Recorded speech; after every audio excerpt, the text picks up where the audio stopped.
Ahojte. Prvýkrát som sa s Human Designom stretla asi tak pred 10 rokmi. Klasika, dala som si vygenerovať mapu, pozriem na to a povedala som si, že a teraz čo s tým? Skúsila som do toho vniknúť a nejak sa v tom vyznať, ale popravde boli to iba také útržky vytrhnuté z kontextu.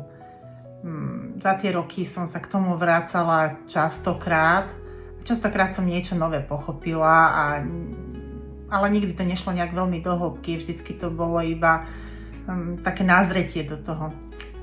Minulý rok sa to však zmenilo a ja som pocítila chuť sa do toho zahlbiť poriadne a naozaj sa v tom vyznať.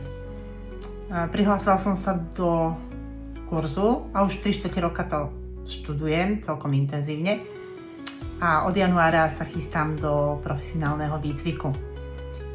Čo je Human Design pre mňa?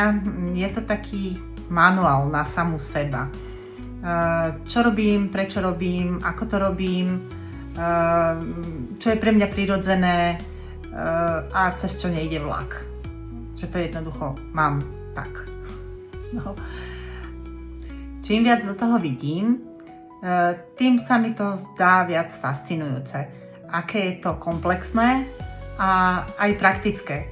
Začínam rozumieť viacej sebe a aj ľuďom okolo seba. Prináša mi to veľa takých aha momentov, kde mi dôjdu nejaké veci. Ďalšie reelsy by som chcela robiť o tom, čo som našla vlastne v svojej mape Human Design a aké mi to prinieslo uvedomenia, možno, alebo čo som si z toho vzala. Tak môžete sa tešiť.